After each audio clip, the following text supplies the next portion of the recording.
Hello everybody, I'm Kuwaddle. I don't know how all over the place this video is going to be, so I do apologize in advance. But what I am saying is how I feel. I know the topics I want to discuss, so I will. For quick context, I am a Mexican-American content creator on this platform. I mainly do video game commentary. I do, a bunch of other things, but my main thing is comedic entertainment through the form of video game commentary.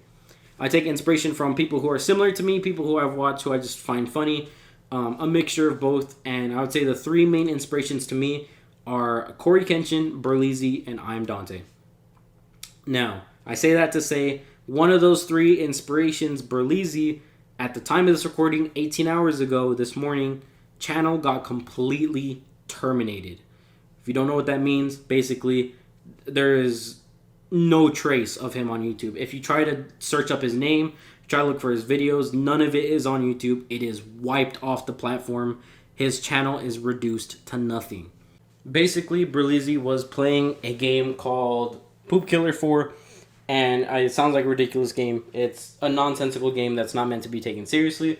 There was a scene where he showed obviously, fake adult toys in the video game on screen, makes a joke about it. The whole clip lasts about 10 seconds and moves on. Countless of other people have played the exact same game with no repercussions, so the exact same things. People show it in real time, actual adult toys on YouTube all the time in thumbnails and videos, and it gets absolutely no backlash. It is horrible to see. As someone who takes inspiration from him, I've watched him since I was a freshman in high school. To put that into perspective, I am a 21-year-old third-year college student, so I've watched him for about 7 years, right? It's horrible to see. I've played video games with him. I'm friends with him on a game called VR Chat. We've talked multiple times.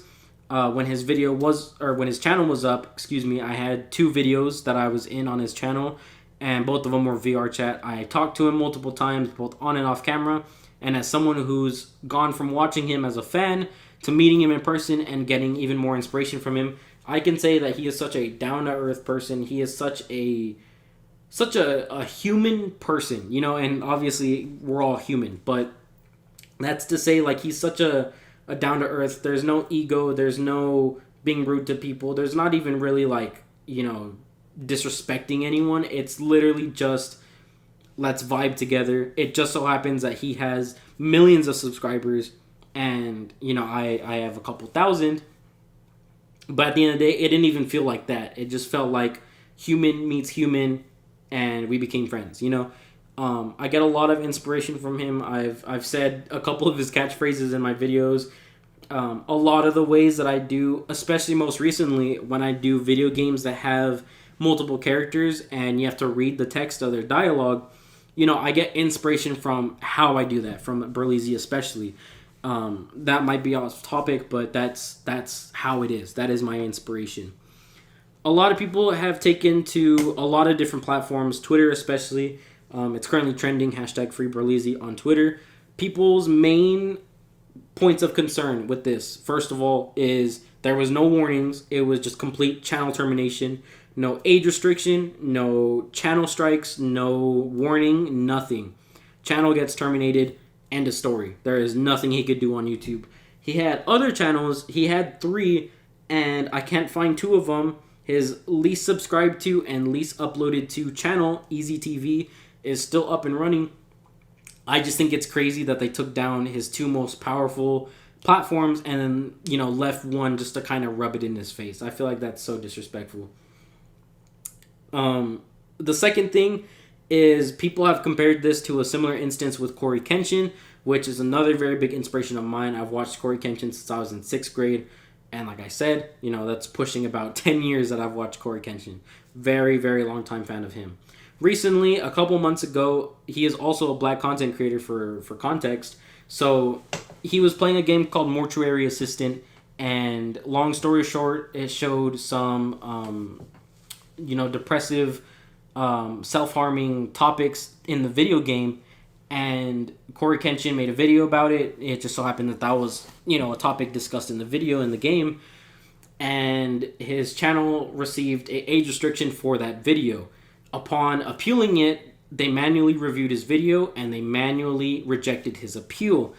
After he did some digging, he saw a bunch of other people made video game commentary on Mortuary Assistant, the same exact game, and kept the exact same topics in their video. You know, serious topics that were in that video game. Shared it onto YouTube, and it got like absolutely no negative feedback from anyone else. But because Corey Kenshin did, you know, a lot of people were asking, why is this happening to only Corey Kenshin? When other big names like Markiplier, who has, I believe, like over 30 million subscribers at this time on YouTube, big names like him, exact same themes, exact same video game, exact same scenes, and nothing happens to those creators.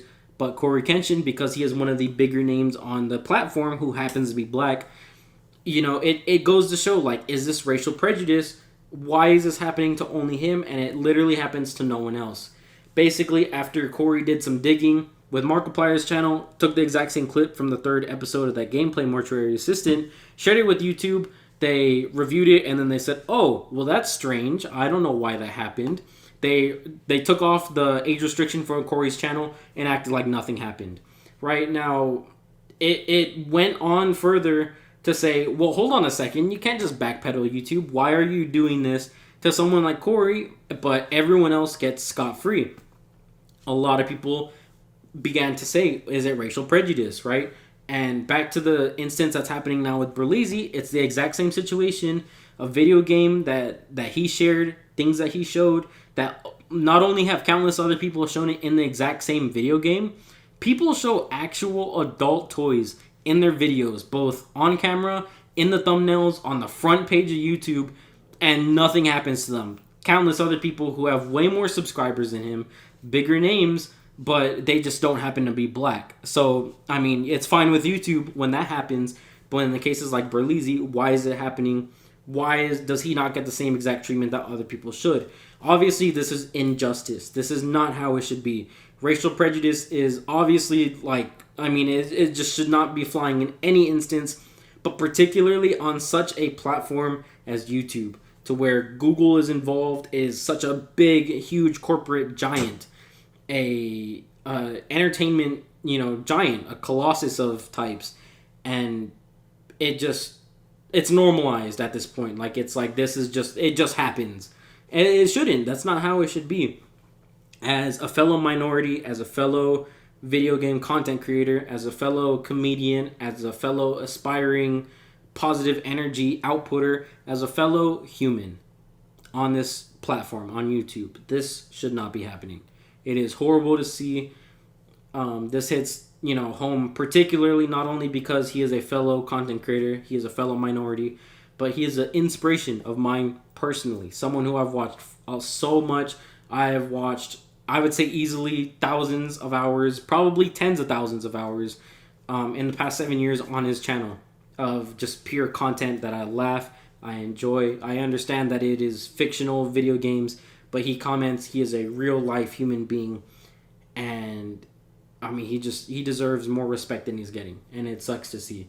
I would ask you guys at this time to show him support. His Instagram is still up. His 3rd channel, Easy TV, is still up. I'll leave that link in the description below.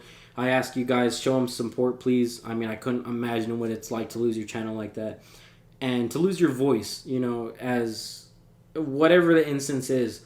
Let's say it's not about racial prejudice. Let's say, okay, well, YouTube's not racist. In the case they're not, okay, give him his channel back. Give him what's his. Give him a warning. Do it the way that it should be done. Do not strip someone of their channel just because you feel like it. That's not the way that YouTube even operates.